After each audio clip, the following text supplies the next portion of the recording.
Hello students, welcome to my channel. इस video में हम एनबीए जिम 2026 मीन्स इस ईयर में जो ओडी का एक क्वेश्चन आया था वो डिस्कस करने वाले हैं।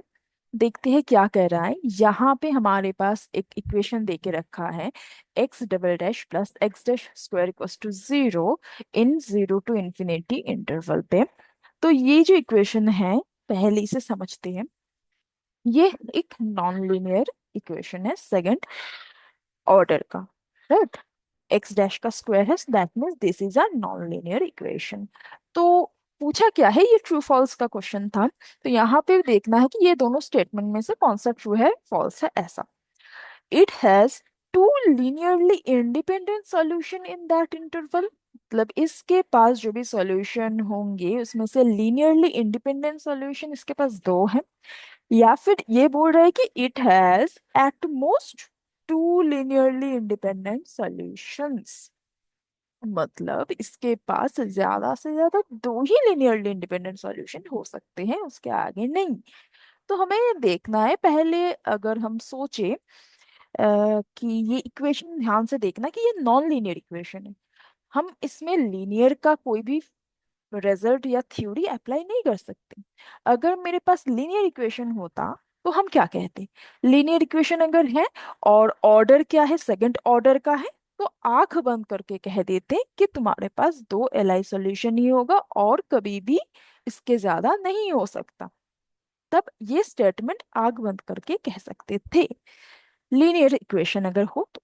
बट यहाँ पे नॉन लीनियर इक्वेशन है, भले ही सेकंड ऑर्डर का हो, यहाँ पे आग बंद करके ऐसा डेफिनेटली नहीं कह सकते कि इसके पास दो ही एलआई सॉल्यूशन है। ठीक है। तो अब इसे देखते हैं पूरा सॉल्व करके कि कितने एलआई सॉल्यूशन है, क्या बन रहा है क्या नहीं। तो इसे कैसे सॉल्व करेंगे। नॉर्मली जो आराम से मतलब इजी सा प्रोसेस है उससे देखो। मैं कुछ मान लूँ एक्स डैश को, कुछ वाई मान लो एक्स डैश, या इसे मैं डी एक्स डी टी से डिनोट कर लूँ, इसे y मान लूं। तो d2x dt बन जाएंगे y डैश या फिर dy dt जो भी है। अब इसे सब्स्टिट्यूट कर दो गिवन इक्वेशन पे, तो वो दे देगा dy dt plus y square equals to zero. अब ये तो देखो आराम से सॉल्वेबल है ना। dy by y square minus को इधर ले लेते हैं इक्वल टू dt।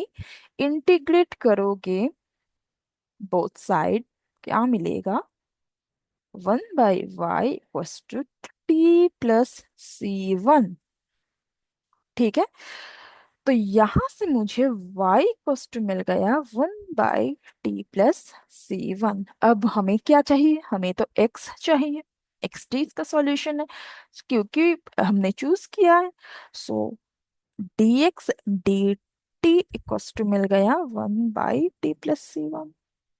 ठीक है। तो फिर से सॉल्व करते हैं, इंटीग्रेट करते हैं।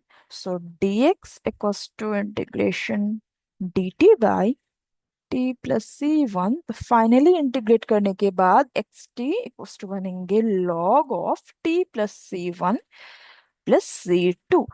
This is the final general solution. ठीक है, ये होमोजेनियस है तो यही फाइनल जनरल सॉल्यूशन मिलेगा।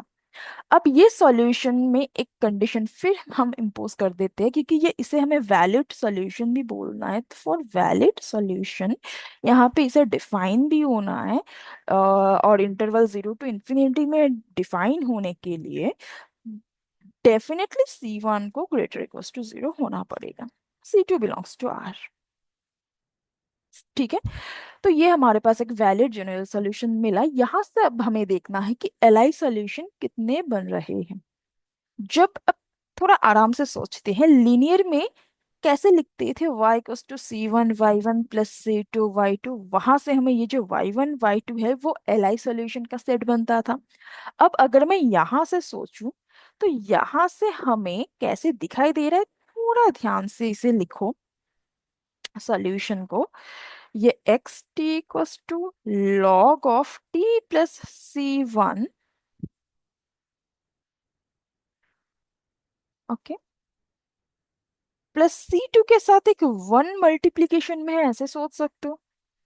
तो मैं ऐसा कह सकती हूँ कि x1 इक्वल्स टू 1, ये एक मेरा सॉल्यूशन है, कांस्टेंट सॉल्यूशन। जो इक्वेशन सॉल्यूशन क्यों कहोगे, इक्वेशन को सेटिस्फाई करना चाहिए। हाँ, बिल्कुल सेटिस्फाई कर रहा है इक्वेशन को, कोई रिस्ट्रिक्शन नहीं है। तो मैं ऐसा चूज कर ही सकती हूँ कि x2 equals to 1, this is my one constant solution. ठीक है। दूसरा, अब दूसरा टर्म देखो, log of T plus C1। अब इसे हम कैसे फ्रेम कर सकते हैं? अगर मैं ऐसा x2 बना लूं कि log of T plus 1, C1 को 1 मान लिया, C2 को 0 मान लो, तो ये भी सॉल्यूशन है, इक्वेशन को सेटिस्फाई कर रहा है। अगर मैं तीसरा ले लूं x3 log of T plus C2, T+2, मतलब C1 का वैल्यू तो हमने 2 मान लिया, C2 एज इट इज 0, तो ये भी इक्वेशन को सेटिस्फाई कर रहा है, ये भी उसका सॉल्यूशन है। अगर मैं ये प्रूफ कर दूं कि x1 x2 x3 ये जो तीनों सॉल्यूशन हमने चूज किया, ये तीनों आपस में एलआई है, तो ऐसा कितने एलआई बना सकते हो? जस्ट C1 को एक पॉजिटिव वैल्यू देते रहो और वो एलआई बनता रहेगा, इनफाइनेटली में नहीं बना सकते हो। ठीक है, क्योंकि है तो ये तीनों के तीनों सॉल्यूशन इक्वेशन को सेटिस्फाई कर रहा है। और साथ ही साथ एक और बात ध्यान रख लो कि यहाँ पे x इक्वल्स टू 0 भी उसका सोल्यूशन है, पर हम एल की बात कर रहे हैं तो इसे अभी के लिए इग्नोर कर देते हैं। ठीक है। तो अब आ जाते हैं, अब हमें ये देखना है कि ये जो x1 x2 x3 मैंने चूज किया है, x1 x2 x3 ये जो हमने सॉल्यूशन चूज किया है, ये एल है या एल है?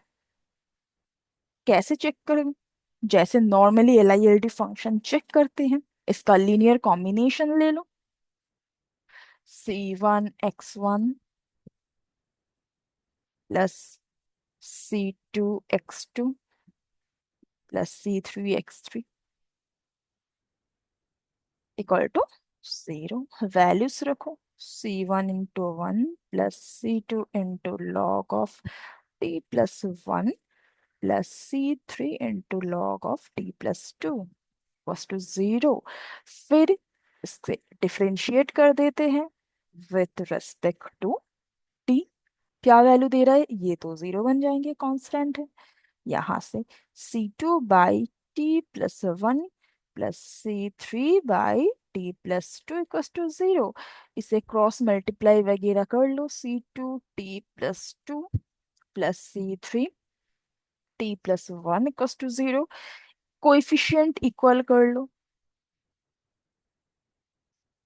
इक्वेटिंग। कोएफिशिएंट इक्वेट करोगे तो दो इक्वेशन बनेगा।